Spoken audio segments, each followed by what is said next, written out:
dari Prodi Tingkat 1 Kebidanan Poltekkes TNI AU Cimbeluit, Bandung.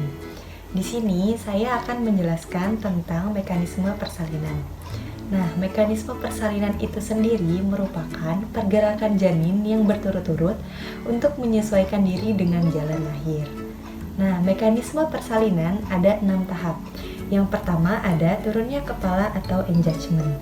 Nah, masuknya kepala ke PAP atau pintu atas panggul pada primigravida terjadi pada bulan terakhir kehamilan, yaitu sekitar 36 minggu, dan pada multigravida terjadi sekitar 38 minggu pada saat awal persalinan. Nah, masuknya kepala pada PAP atau pintu atas panggul terjadi dalam keadaan simplitismus atau sutura sagittalis tepat berada di antara pinggir atas simfisis dan promontorium. Nah, yang kedua ada fleksi. Pada permulaan awal persalinan, biasanya posisi kepala berada dalam sikap fleksi.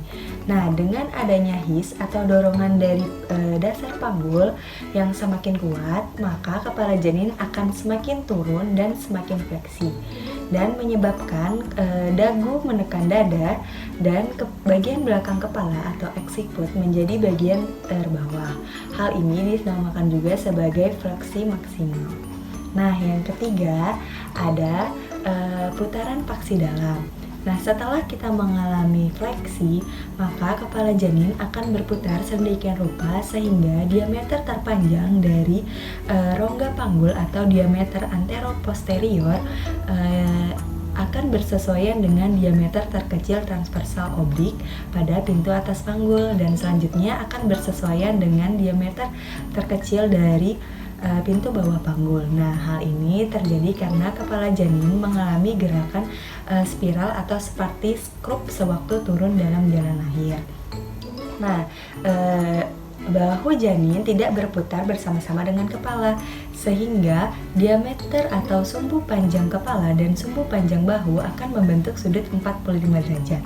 Hal ini disebut juga dengan putaran paksi dalam, dan ubun-ubun kecil berada di bawah simfisis. Nah, selanjutnya yaitu tahap keempat, yaitu tahap ekstensi. Setelah kepala janin mengalami putaran paksi dalam dan kepala janin sudah sampai di dasar panggul, maka terjadilah dekstensi atau ekstensi kepala. Hal ini terjadi karena sumbu jalan lahir pada PBP atau pintu bawah panggul mengarah ke depan dan ke atas, sehingga kepala janin akan mengalami ekstensi untuk melaluinya. Nah, lanjut tahap kelima, yaitu tahap putaran paksi luar. Setelah kepala janin melakukan ekstensi dan diikuti dengan putaran paksi luar, yang pada hakikatnya kepala janin akan kembali bersesuaian dengan sumbu panjang bahu. Nah, di mana sumbu panjang bahu dan sumbu panjang kepala berada dalam satu garis lurus. Nah, selanjutnya yaitu tahap keenam atau tahap ekspulsi. Nah, setelah kepala janin mengalami putaran paksi luar dan bahu depan sudah berada di bawah simfisis dan menjadi hipomuklion untuk kelahiran bahu belakang, nah kemudian bahu belakang akan menyusul dan seluruh tubuh bayi akan lahir sesuai dengan paksi jalan lahir. Nah, itu tadi adalah penjelasan dari mekanisme persalinan. Kurang lebihnya mohon maaf. Wassalamualaikum warahmatullahi wabarakatuh.